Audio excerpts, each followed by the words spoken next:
Hello everyone and welcome to the Global X-Point channel.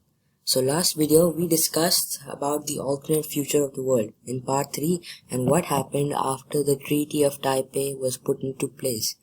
Basically we had most of the former Soviet states uniting with Russia. We had Ethiopia gaining a coast, we have Morocco getting destroyed, and we basically had Israel getting erased from the world and getting defeated by Egyptian, Syrian and Palestinian forces. In this video, we shall be discussing what will happen after that. So the first thing that happens after is a war. And that war is in the Caucasus between, no surprisingly, Azerbaijan and Armenia. So we have Azerbaijan as the aggressor, since Armenia has been kind of militarizing these borders, and this border right here and this exclave here. Azerbaijan wants to connect this exclave, and so in order to do that, they want to invade Armenia. However, Armenia is in a pact with Russia, the CSTO, and so because Azerbaijan invaded Armenia, we have Russia joining alongside as Armenia, which is not good. But we have good thing as Turkey also joins the war alongside them. But since Russia is far more powerful than Turkey, it's not likely that they will win. Also, NATO won't get involved because this wasn't started because Turkey joined the war willingly. They weren't declared war on. It's called attack on one is an attack on one. Turkey wasn't attacked. They joined the war on their own. So let's get into the scenario. So immediately we have the Azeri troops entering and taking control of this panhandle of Armenia, which is good for them, but what's not good for them is the fact that Russian troops are entering now on all fronts, and they get pushed back all the way here. They also make a landing right here and capture the capital, which is not good. Azerbaijan is a tiny country, so they probably won't be able to hold off for long.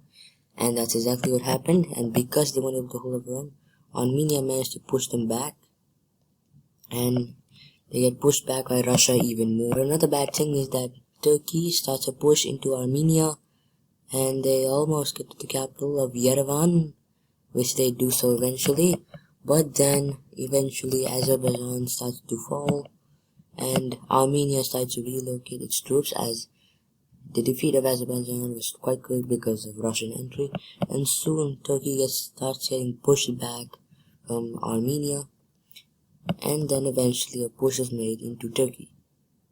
Now NATO sees this as a threat to Turkey's. NATO sees this, and NATO warns Russia that an invasion of Turkey will lead to them. So Russia decides. NATO warns Russia that invading Turkey will activate Article 5, and the only reason why they didn't is because Turkey joined the war on their own will and not because they were attacked. But since Turkey is now getting invaded and probably won't win because of Russian power, NATO says Russia to leave Turkey, and Russia does exactly that. They decide to withdraw from Turkey in order to not anger NATO and cause a world war. And now that happened, so Turkey will not be invaded by Russia because NATO, but mostly Azerbaijan has been defeated. They are completely destroyed. So let's go look at the peace treaty that happens after. So taking a look at this peace treaty here, we have some very interesting borders being made. We have Russia creating this big panhandle right here, and Armenia gaining Azerbaijan's enclave, as well as all of the Nagorno-Karabakh region, and Turkey is very unhappy as now Azerbaijan does not exist anymore because they were split between Armenia and Russia, and Georgia is very scared as now it is almost completely surrounded by Russia and Armenia, and they're probably going to be the next target of a Russian invasion. So that's the first thing that happened. The second thing that happened in this video is another unification. Unification is between Armenia and Georgia and Russia. Now the reason why Georgia went into this, you can understand Armenia, but the reason why Georgia did this is because they didn't want any bloodshed. They knew Russia would eventually invade them and they would get destroyed. So in order to make sure no bloodshed happens in any invasion, they willingly joined Russia in order to make sure that they aren't completely destroyed by the Russian military. The third thing that's going to happen in this video is once again another actually two unification, three, and those unifications are in the island of Ireland, the Benelux region, and the Baltic region. Now in Northern Ireland, a referendum was held in which 68% of the population voted to join Ireland. In Benelux, all these countries, Belgium, Luxembourg, and the Netherlands, all decided to join in order to increase economic ties and become much stronger. And the Baltics, they just united because Russia was becoming steady. They just united for that reason, because Russia just invaded another country and united became even stronger. So they united in order to put up a bit more of a fight in the event of a war. Also, by the way guys, I'm going to show you a new map by the end of the video. I have created a new map. By the end of it, you will see what it is. I'll show you at the end of the video, and I hope you like it. It's gonna be a huge part in the series. So, if you enjoy the map, tell me in the comments whether or not you like the map, and just tell me whether or not it should be included in the other series. The next thing that happens in this video is going to be the the independence of French Guiana into just Guyana. Just Guyana. This becomes an independent state. This whole region, this place, it was today ruled by France, but now it is an independent state of its own. And so that's a good thing.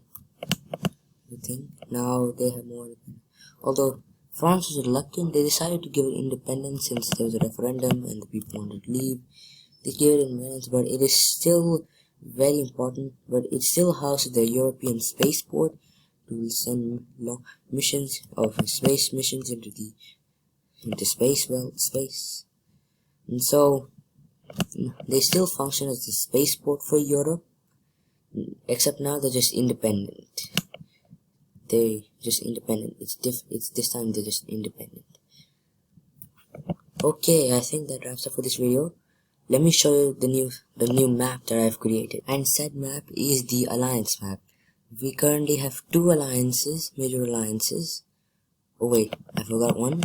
There, that's better. So we have two real life military alliances, although one of them has been buffed, and two non-realistic, fictionally created alliances. The first alliance I'm sure you all have heard of, the North Atlantic Treaty Organization of NATO.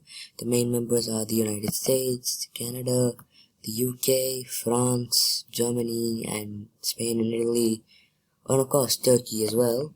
The second one is less well known. It's called the Collective Security Treaty Organization, or the CSTO, which is basically Russia's version of NATO.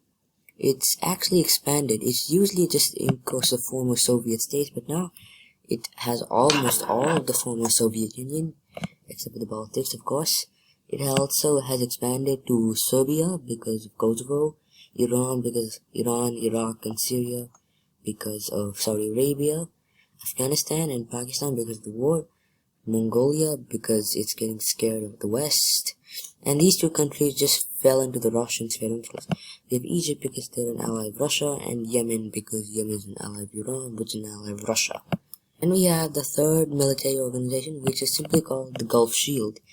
And I just created this organization because I thought it was cool. It just looks cool, the Gulf Shield. And it's a pact between Jordan, Saudi Arabia, Kuwait, Qatar, and the United Arab Emirates. And the fourth one is called the Asian Defense Treaty Organization, or the ADDO. I just call it because I wanted an Asian version of NATO. I mean, we already have an Asian version of NATO, but it already extends into Africa and Europe. So I just decided to create. This alliance was created for the purpose of defense against Russia. Now I know in real life India is an ally of Russia, but India has been moving towards the United States in recent years, and I think the US is actually their biggest ally. So India joined this alliance because also Pakistan and Afghanistan also joined this alliance, so they didn't like that. So they joined the ADDO or ADDO. I think I'll just call it ADDO. Yes, India joined ADDO. And then there's Tibet, the South Chinese Confederation, the Pearl River Republic, which all joined because India was their sphere of influence, and then all these Southeast Asian countries and these East Asian countries just joined. And here are the 4 major military alliances of the world. I'm sure there will be more alliances, and you'll get to see them in the next video. I hope you enjoyed this one. Please subscribe if you enjoyed my content. See you next time.